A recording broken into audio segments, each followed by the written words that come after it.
So friends, it's Uncle Gregory. I'm back to show you the install.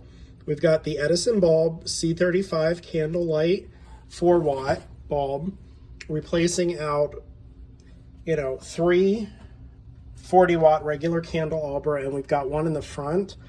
I wasn't sure, I didn't remember, it's been a while since I've worked on this. I still got to replace the heating element that burned out, but we enjoy burning this, in the fall and in the winter. When you can't get outside, it just gives you that ambiance that you need. And there's just something, a warmth to, having a fire, even if it's artificial. These bulbs burn 4 watts of electricity each. The original ones were burning 40 watts each. So we're cutting it down quite a bit.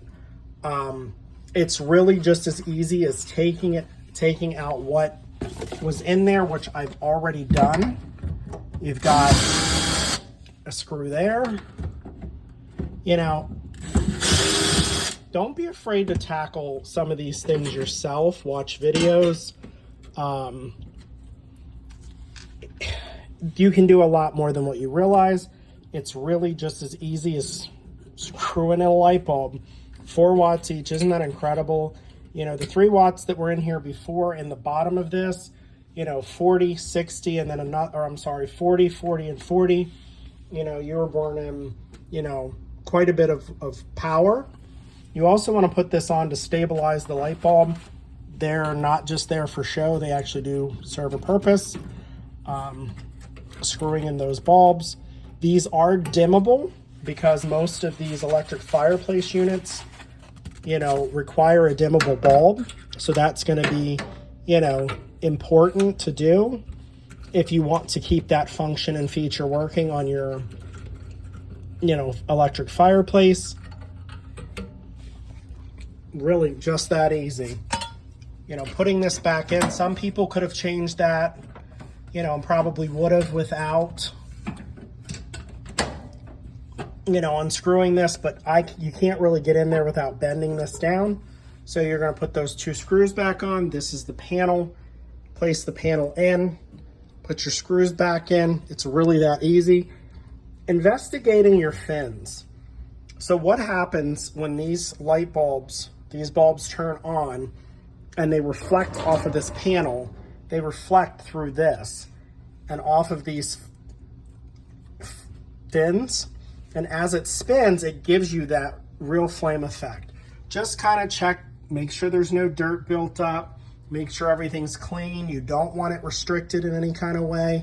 It will eat up more electricity that way, because just like you're trying to save, by going by 40 watts each down to 4 watts each, if this motor gets restricted and it requires more energy to turn, then you're going to be using more consumption of electricity, and you're going to burn the unit out and have to replace that too.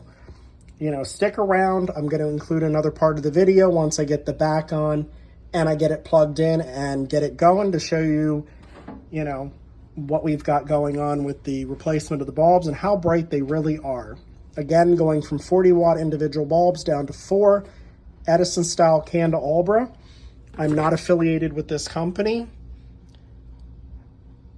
but save where you can. You can be using a lot of electricity without realizing in simple things. Candles in your windows, your ceiling lights.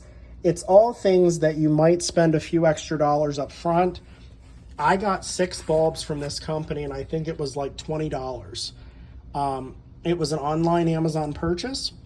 So I will have 2 extra, because this one's going to go in the front up underneath, because there's a light on the outside as well. So even though that seems like a lot up front, if you figure out your yearly usage, they're gonna pay for themselves and save you money in the long run. I would say with us using this in the winter time or even in the fall, which we're in now, you're looking at probably within the first month of our using it, because I like to use it a lot, those bulbs will have paid for themselves and reduced our bill enough that, made it worth the effort. Take care, and thank you so much for being a part of this. Uncle Gregory's tips, tricks, and tutorials.